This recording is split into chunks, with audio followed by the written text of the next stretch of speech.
ولی بیدان انسان جارات کشم ناگوری قرباخ او جهه کنها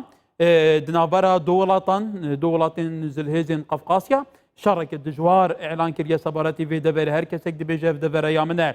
قالوا اف دبر يا اذربيجان ان ازريان وارمنان ان في خداني خوي رسن هيا ينتويكي دنه سر بولاتك دنيا داگير كريا لجوينا تويات كستاندن اف نتوت دا در بدر كريان ها اف دولاته لسر آخا و نتويتكي شري دكن شرك الدجوار دكن خاص تكو تقمنيه في سردمي خسروا حيدري تشالاكفان جباجار لايبزيج في المانيا دگمه کای خسرو دماتا باش به یکم جار پرسامده اوه به ناگوری قرباخ او دورانها شرط سرتی تکرین گلو اوه ملکو و جیو مکانی که یه آذریایه یه ارمنیایه آن خودی خوی رسان هیه ئێمە لە ئەسڵا ئەگەر گەرەکمان بێ لەم مەوزوعە قسە بکەینەژێ تۆزە بگەڕینەوە بۆ مازی ینی کۆن بگەڕینەوە لە ئەسڵ قەرەباخ ماڵی کوردانە ینی لاچین پایتەختی کوردان بووە لە قەرەباغا لە ساڵی 1923 دەوڵەتی بەلشویکی ئەو وەختە تەسمیمیان گرت کە کوردستانی سوورە ئەعلام کەن يعني لأصلا مالي كردان بو حفتا وسيل رجال لخلقي أو منطقة كرد بو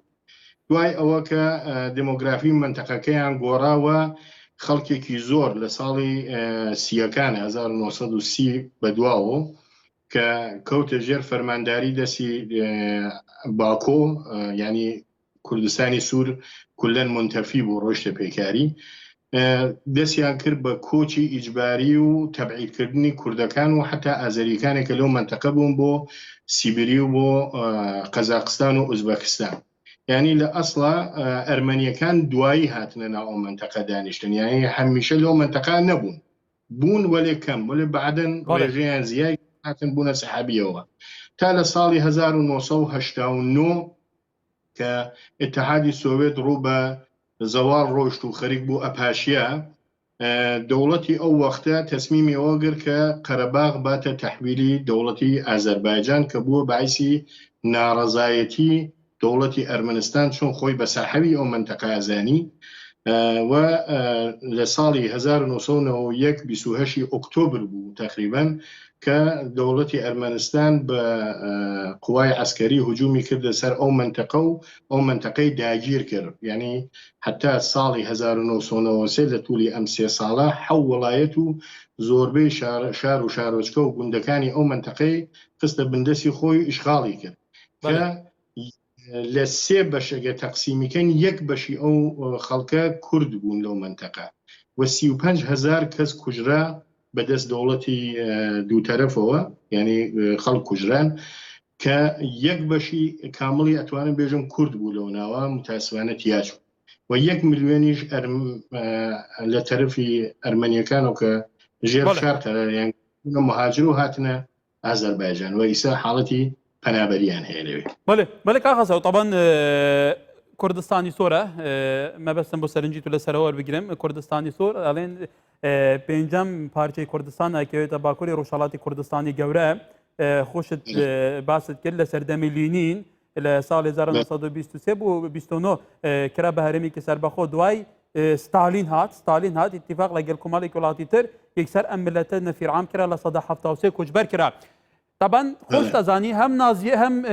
ئازاریەکان وەکو تورکمان بەشێک لە کورد ئەوەی موسڵمانی لەگەڵەوان بوو ئەوانەی ئێزیدی لەگەڵ ئەرمەنەکان بوون کورد تۆڕاو مۆڕاکران دابەشکران نەکۆ زۆر شوێنی تر ئەمە چاکەزانی فەترێکی لە وڵاتە ژیاوی ینی ئێستا ئەو مانتەقەیە کوردستانی سۆر کە ئێستا ناگۆری قەرەباغە ئەو شەڕە دژوارەی هەردوو لایەن لەسەر دەکەن پێت وایە نەتیجەکە لە بەرژەوەندی کیا تەوا دەبێ وڵا لە ئەوڵەن لە شەڕە هیچ بەرجەوەندیە بۆ کەسێ نامێنێت و ینی شەڕ هەمیشە هەردوو تەرەف بازەندەن ئەمە لە ئەسڵا لێرە قوربانی ئەسڵی ئەو خەڵکی ئەو منتەقەن ینی ئەو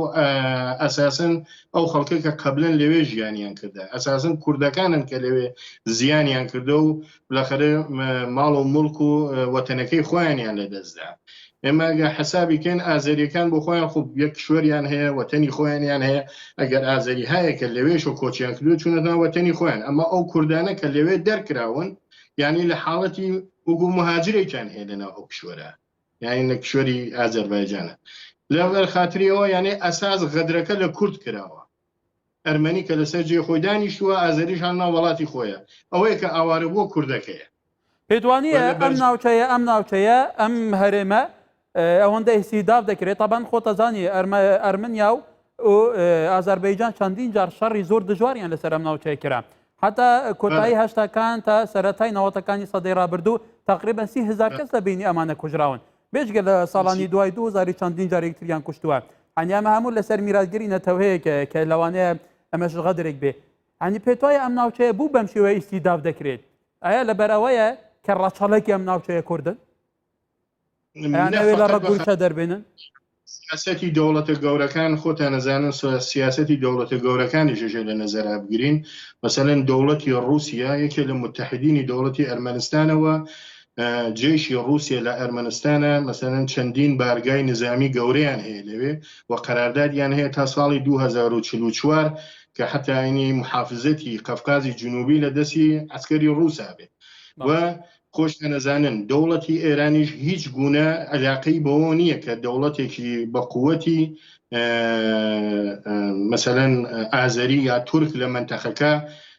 بوێت چون مەراغی ئەوەی نیە لە ئێرانە 30 میلیۆن ئازەربایجانی هەیە و لەبەر خاتریەوە هەمیشە ئێرانیش بە نوعێک خەریکە یارمەتی دەوڵەتی ئەرمەنستانە کە هەمیشە ئەو منتەقە شەڕ و ئاڵۆزی بوێ ئەم دەوڵەتن نەتوانێت بە قووەت بێ و دەوڵەتی تورکیش نەتوانێت لەوێ پا بگرێت چون دەوڵەتی تورکیا ڕەقیبی دەوڵەتی ئێرانە و پایەکی ناتۆیە هاتەتە ناو منتەقە بۆ ئەوەی کە گەریکەتی بۆ بەرژەوەندیەکانی ناتۆ و مقدارێکیش چۆنێژن منتەقەکە وسعەت بە ینی قدرەتی نفوزی ناتۆن وسعەت بە لە نەتیجە خۆ ڕووسیش ئەو شتە قبول ناکەوە ئەم شەڕ و ئاڵۆزیە هەمیشە بە سوورەتی زیندوو نگاداریەکەن بەڵێ طبعا لە ڕووی دینیەوە لە ڕووی دینیەوە ئەرمەنیەکان خۆتەزانی ئەرمەنین بێگومان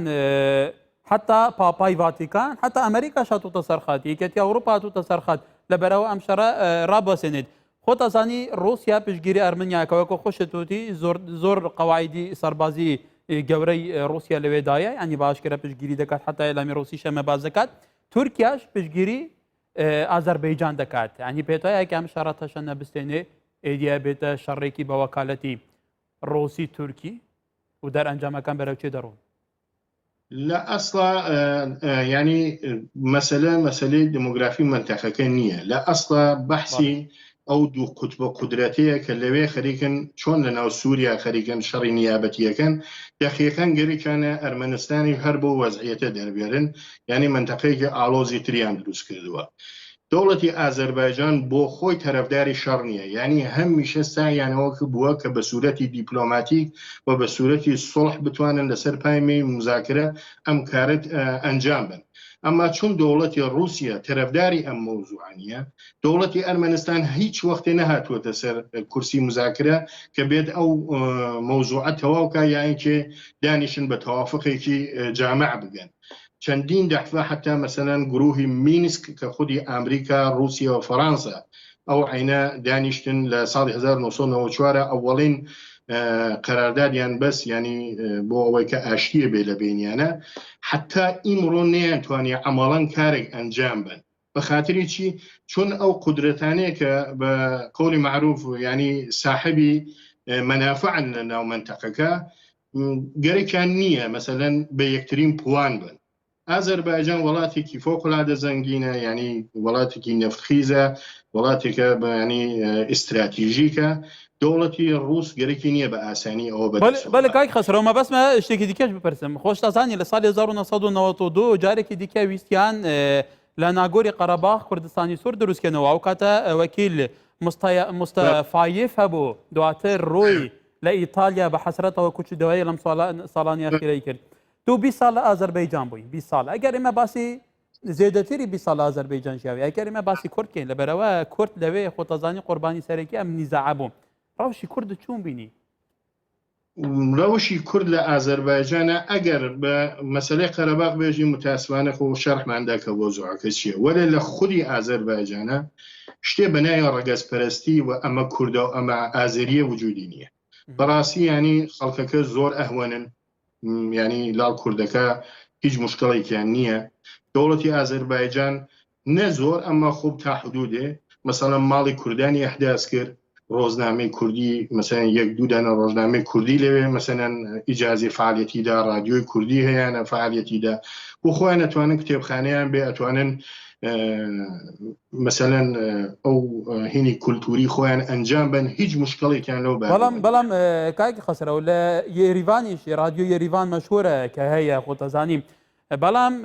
طبعاً کورد لەوێ هاوڵاتی پلەسەیە موچارەم و پێنجەمیشتینە حتا ئۆلمپیاتی ڕۆسیا لە هاشتاکانە کە کورد ویستی بچی سیر کە لەوێ ئەمر هاوتی نابێت کورد بچی سیر ئۆلمپیاد کە کورد هەیە لەوێ شیادەی بەرز هەیە ئەتوانیشتی باش بکە لەبەرەوە کووردە ناهێڵن بکەن بێژگە لەوەی ئیشیان لەسەر کردووە کە سایکۆلۆژی تاکی کورد بڕوخێنن وجودی نییە چون من بە چاوی خۆم دیمە ئەوەڵەن لە مەسئولینی پایە بەرزی ئازەربایجان لە دەوڵەتی ئەوانەیە کە لە ناو دەوڵەتی ئازەربایجانان لە پۆستی حساسە چه عسکەری بێت چه پۆلیس بێت چه حتا خودی ناو خودی دەفتەری ڕیاسە جمهوری بێ کوردەکان خەریکی کارەکەن و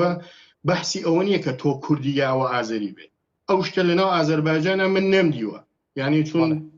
بالاخره ژیاوم بالاخره تەجروبەیەکم هەیە لەوێ ئەم شتە ڕووی تەجروبەوە هێزم شاید لە ئەرمەنستانە مۆزوع جۆرێتر بێم چون من ئیتلاعم نییە لە ناو داخلی ئەرمەنستان و ناتوانم لەبارەی ئەوانە قەزاوت بکەم ئەمە لەبارەی ئازەربایجان و بەڕاستی ئەم مۆزوعە نەبووە ولی خب ئەگەر بێژین کە ئایا کوردەکەیش وەکو ئازەریکە دارای حقوقی کامڵە لە ئازەربایجانە ئەوەش دروست نییە یعنی ئەوان ینی حقوقی 100% یان نییە لە ئازەربایجان ئەو شتە ڕاستە بەڵێ کاغەزەکەدا هاوڵاتی پلە دووەمە بەرحاڵ برێسە خەسرە و حەیدەری چاڵکبان لە باژارێ لایپزیگ هی ئەڵمانیا گەلمە بوو گەلێکی سوپاس کاک خەسرە و دەمێکی خۆش سپاسەکەم بۆ تەشەکر